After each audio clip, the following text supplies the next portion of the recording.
کافروں نے بہت کوشش کی محمد صلی اللہ علیہ وآلہ وسلم اسلام کی دعوت دینا بند کر دیں، لیکن انہیں ذرا بھی کامیابی نہ ہوئی۔ اسلام کا چراغ گل کرنے کی مسلسل کوشش اور پھر مسلسل ناکامی، دشمنوں کے لیے یہ ایک المناک سانحہ تھا۔ عقل حیران تھی کہ کیا کریں اور آپ صلی اللہ علیہ وآلہ وسلم کے مقابلے میں کون سی چال چلیں۔ لیکن افسوس، ابو طالب جا چکے تھے۔ ہاں، وہی ابو طالب جو آپ صلی اللہ علیہ وآلہ وسلم کے سہارا اور مددگار تھے، بلاؤں کے طوفان میں ایک محکم دیوار تھے، اور جو پورے قبیلے کا شیرازہ اور سارے خاندان کا گلدستہ تھے، کہ انہی کی بدولت لوگ آپ صلی اللہ علیہ وآلہ وسلم کی تحریک سے وابستہ اور دل و جان سے آپ کی حمایت پر کمر بستہ تھے۔ اب میدان خالی تھا، راستہ ہموار تھا، دل کا بخار نکالنے کے لیے موقع سازگار تھا۔ اب نرمی اور رحم دلی کا کیا سوال تھا؟ اب تو ظلم و ستم کے تیز جھونکے تھے اور بغض و عناد کے بھڑکتے ہوئے شعلے۔ اب آپ صلی اللہ علیہ وآلہ وسلم کو ستانے میں ہر ایک شیر تھا، اور ذرا بھی رعایت سے کام لینے کے لیے کوئی بھی تیار نہ تھا۔ انتہا یہ کہ ایک روز آپ صلی اللہ علیہ وآلہ وسلم کعبہ میں نماز پڑھ رہے تھے۔ ایک بدبخت کو شرارت سوجھی اور اس نے آپ صلی اللہ علیہ وآلہ وسلم پر بکری کی اوج لا کر ڈال دی۔ رحمت عالم کی طرف سے اس بدتمیزی کا کیا جواب تھا؟ کیا اس ظالم کو برا بھلا کہا؟ کیا اس کو کوئی بد دعا دی؟ نہیں، صرف اتنا فرمایا، آل مناف، پڑوسی کے ساتھ کیسا سلوک ہے یہ؟ ایک دفعہ آپ صلی اللہ علیہ وآلہ وسلم کہیں جا رہے تھے، کسی بدبخت نے سر مبارک پر خاک ڈال دی۔ آپ صلی اللہ علیہ وآلہ وسلم اسی حال میں گھر آئے۔ بیٹی فاطمہ نے یہ دیکھا تو دوڑ کر پانی لائیں اور سر کو دھونے لگیں۔ وہ پانی گرا رہی تھیں اور اس میں گرم گرم آنسو بھی ملا رہی تھیں۔ باپ کی مظلومی ان کا جگر چیر رہی تھی اور قریش کی بدسلوکی کو دل کو تڑپا رہی تھی، اور آپ صلی اللہ علیہ وآلہ وسلم ان کو تسلی دے رہے تھے، بیٹی رو نہیں، خدا تمہارے باپ کی مدد کرے گا۔ اور ابو لہب کا کیا رنگ تھا؟ ابو طالب کی وفات ہوئی تو وہ کچھ دنوں تو خاموش رہا، پھر پہلے سے بھی زیادہ بے دردی سے ستانے لگا۔ اس نے اور اس کی بیوی نے اتنا تنگ کیا کہ خدا کی پناہ، ناک میں دم کر دیا۔ اور ابو جہل کا کیا انداز رہا؟ وہ تو رات دن گھات میں رہتا، کبھی اوباشوں کو پیچھے لگا دیتا اور وہ خوب ستاتے، کبھی گنڈوں کو اشارہ کر دیتا اور وہ اپنی بدتمیزیوں کا مظاہرہ کرتے، کبھی کچھ کمینوں کو لے کر بیٹھ جاتا، اور جب آپ صلی اللہ علیہ وآلہ وسلم نماز پڑھنے آتے یا طواف کا ارادہ کرتے تو وہ بدبخت آپ کو مارنا چاہتے اور آپ کے قتل کی سازشیں بناتے۔ حضرت ابوبکر ان کو روکتے اور ان کی حرکتوں پر بیزاری و نفرت کا اظہار کرتے، بہت ہی حسرت کے ساتھ کہتے، کیا کسی کو محض اس بات پر قتل کرو گے کہ وہ کہتا ہے میرا رب اللہ ہے، حالانکہ وہ اللہ کے پاس سے واضح نشانیاں بھی لے کر آیا ہے؟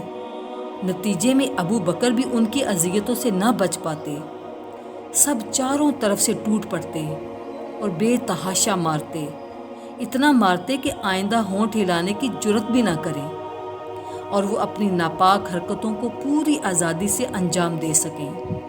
مگر ابو بکر کب ماننے والے تھے؟ وہ جانتے بوجھتے اپنی جان خطرے میں ڈال دیتے، کیونکہ ان کو اپنی جان سے زیادہ آپ صلی اللہ علیہ وآلہ وسلم کی جان پیاری تھی۔ پھر ماننے کا سوال بھی کیا تھا کہ دوست کے لیے ہر چوٹ ان کے لیے آرام جان اور باعث تسکین و اطمینان تھی۔ اور آپ صلی اللہ علیہ وآلہ وسلم کا کیا حال تھا؟ آپ بہت ہی درد و حسرت کے ساتھ بار بار فرماتے، خدا کی قسم، جب تک ابو طالب زندہ رہے قریش نے مجھ کو کبھی نہ ستایا۔ رسول خدا اذیتوں کا نشانہ بنے ہوئے ہیں، زبانوں کے تیر آپ کے جگر میں پیوست ہو رہے ہیں۔ یہ باتیں سوچ کر مخلص ساتھیوں کا دم گھٹنے لگتا۔ کیونکہ اس طرح آپ صلی اللہ علیہ وآلہ وسلم دو تلخیوں سے دوچار تھے۔ ایک تو چچا ابو طالب اور پیاری ختیجہ کی وفات کا صدمہ، اور پھر قریش کی بدسلوکی کا ملال۔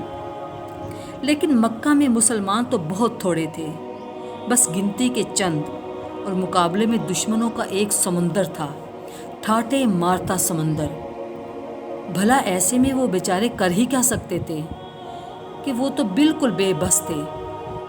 چنانچہ وہ صبر کرتے اور اللہ پر بھروسہ کرتے ہوئے جہاں تک ہو سکتا آپ صلی اللہ علیہ وآلہ وسلم کا بچاؤ کرتے۔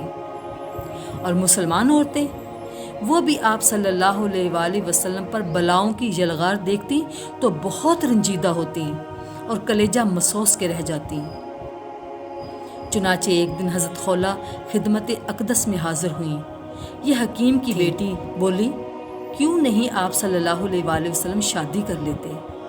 کوئی ختیجہ جیسی نہ ملے نہ صحیح، لیکن کچھ تو سکون نصیب ہوگا، کچھ تو دل کا بار ہلکا ہوگا۔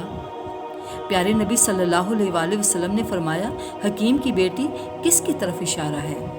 خولہ بولی، کنواری بھی مل سکتی ہے اور چاہیں تو شوہر آشنا بھی مل جائے گی۔ پیارے نبی صلی اللہ علیہ وآلہ وسلم نے فرمایا، کنواری کون؟ خولہ نے فرمایا، آپ پر سب سے زیادہ حق ابو بکر کی بیٹی کا ہے۔ پیارے نبی صلی اللہ علیہ وآلہ وسلم نے فرمایا، اور شوہر آشنا کون؟ خولہ بولی، زما کی بیٹی سودا، وہ آپ صلی اللہ علیہ وآلہ وسلم پر ایمان لائی ہیں اور تمام باتیں خوشی خوشی تسلیم کر لی ہیں۔ مہاجرین حبشہ میں ان کے شوہر بھی تھے، وہاں سے وہ واپس آئے تو اللہ کو پیارے ہو گئے۔ پیارے نبی صلی اللہ علیہ وآلہ وسلم نے یہ سن کر فرمایا، اچھا جاؤ دونوں کے لیے بات چیت کرو۔ خولہ سودا کے پاس گئیں اور بولی، اللہ اللہ، تمہاری قسمت، کتنی برکتوں کا تم پر سایہ ہے۔ سودا کو بہت تعجب ہوا، بڑی بےتابی سے وہ بولی، آپ کیا کہہ رہی ہیں؟ میں کچھ سمجھ نہیں سکی۔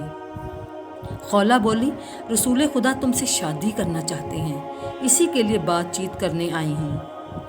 سودا کا چہرہ خوشی سے تمتما اٹھا، بولی، سبحان اللہ، جائیے والد سے بھی اس کا تذکرہ کیجیے، دیکھیے وہ کیا کہتے ہیں۔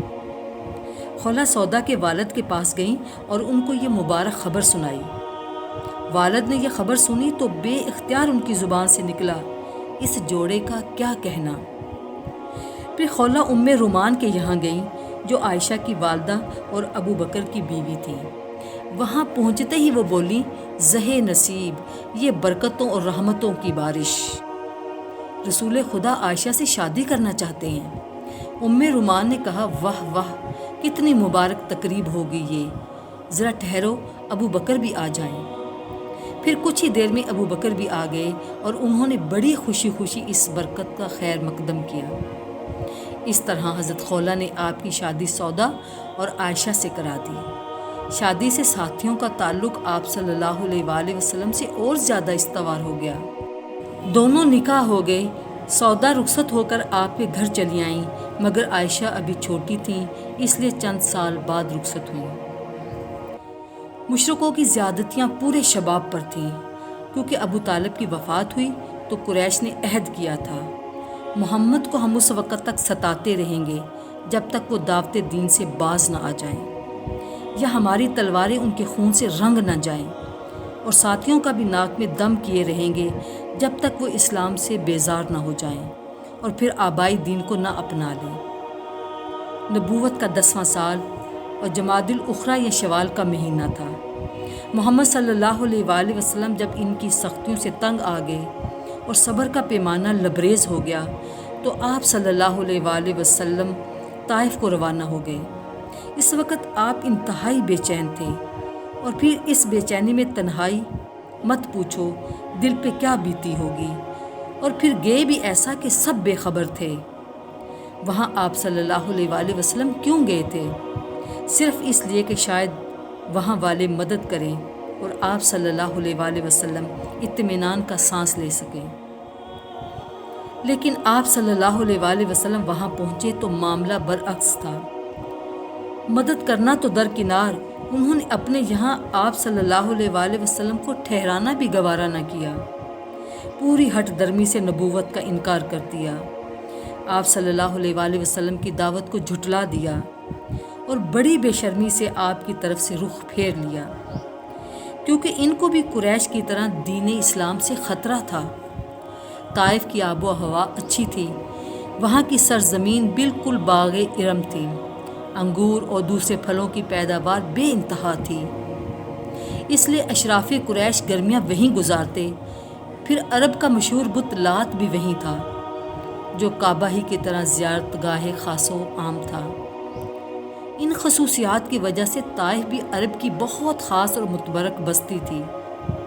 ان کو ڈر تھا کہ اگر آپ صلی اللہ علیہ وآلہ وسلم کو امان دے دی تو سارا قریش دشمن ہو جائے گا اور پھر طائف کی ساری حیثیت اور مقبولیت خاک میں مل جائے گی۔ اب آپ صلی اللہ علیہ وآلہ وسلم کو اندیشہ ہوا کہ اگر اہل مکہ کو طائف کا ماجرا معلوم ہو گیا تو وہ اور زیادہ مذاق اڑائیں گے اور ظلم و ستم میں پہلے سے بھی زیادہ بے باک ہو جائیں گے۔ چنانچہ وہاں سے رخصت ہونے لگے تو ثقیف، جو طائف کا ایک قبیلہ ہے، اس کے سردار سے آپ صلی اللہ علیہ وآلہ وسلم نے فرمایا، تم لوگوں نے میری بات تو نہیں مانی، لیکن کم از کم میرے معاملے کو پوشیدہ رکھو۔ لیکن وہ اس پر بھی راضی نہ ہوئے۔ پھر یہی نہیں، انہوں نے طائف کے بازاریوں اور اوباشوں کو بھی ابھار دیا۔ ان اوباشوں نے پوری بے دردی سے پائے مبارک پر پتھر برسانے شروع کر دیے، یہاں تک کہ جوتیاں خون سے بھر گئیں۔ جب آپ صلی اللہ علیہ وآلہ وسلم زخموں سے نڈھال ہو جاتے اور پتھر کھاتے کھاتے بے دم ہو جاتے تو بیٹھ جاتے، مگر ظالموں کو اب بھی ترس نہ آتا۔ وہ ہاتھ پکڑ کر کھڑا کر دیتے اور جب آپ صلی اللہ علیہ وآلہ وسلم چلنے لگتے تو پھر پتھر برساتے، ساتھ ہی گالیاں بھی دیتے اور تالیاں بھی بجاتے۔ اف! دنیائے انسانیت، کتنا عجیب اور المناک منظر تھا یہ! وہ ابر لطف جس کے سائے کو گلشن ترستے تھے، وہ ابر لطف جس کے سائے کو گلشن ترستے تھے، یہاں طائف میں اس کے جسم پر پتھر برستے تھے۔ اے محمد صلی اللہ علیہ وآلہ وسلم، پیغمبری میں جو جو پریشانیاں اٹھائیں، دعوت کی راہ میں جو جو سختیاں جھیلیں، ان کے بدلے میں اللہ آپ صلی اللہ علیہ وآلہ وسلم کا ہو گیا۔ آپ صلی اللہ علیہ وآلہ وسلم چلتے رہے، یہاں تک کہ بستی کے کنارے پر پہنچ گئے۔ وہاں ایک بہت بڑا باغ تھا جس میں انگور کی بہت سی بیلیں تھیں، جگہ جگہ خوشنما خوشے لٹک رہے تھے۔ آپ صلی اللہ علیہ وآلہ وسلم اسی باغ میں داخل ہو گئے۔ اس طرح کہیں جا کر جان چھوٹی، نگاہیں بے اختیار آسمان کی طرف اٹھ گئیں۔ آپ صلی اللہ علیہ وآلہ وسلم مولا سے گڑ گڑانے اور اپنی بے بسی کی فریاد کرنے لگے کہ اس کی رحمت کو جوش آئے اور آپ صلی اللہ علیہ وآلہ وسلم کو اپنے دامن میں لے لے۔ زبان مبارک پر یہ الفاظ لرز رہے تھے، خدایا میں اپنی بے بسی، بے چارگی اور لوگوں میں بے وقتی کی فریاد تجھی سے کرتا ہوں۔ اے رحمت کے بادشاہ، تو کمزوروں کا رب ہے، تو ہی میرا بھی رب ہے۔ تو مجھے کس کے حوالہ کر رہا ہے؟ کیا کسی بیگانے کے جو مجھے دیکھ کر تیوری چڑھائے، یا کسی دشمن کے جس کو تو نے مجھ پر قابو دے دیا ہو؟ خدایا اگر تو مجھ سے ناراض نہیں تو پھر مجھے کوئی پرواہ نہیں، لیکن تیری عافیت میرے لیے زیادہ آرام دہ ہے۔ میں پناہ چاہتا ہوں تیرے چہرہ کے نور سے، جس سے ساری تاریکیاں کافور ہو گئیں اور جس پر دونوں جہان کا نظام قائم ہے۔ میں پناہ چاہتا ہوں اس بات سے کہ مجھ پر تیرا عتاب ہو یا تو مجھ سے روٹھ جائے۔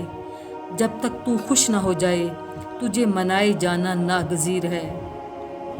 ساری طاقتیں اور ساری تدبیریں تیرے ہی ہاتھ میں ہیں۔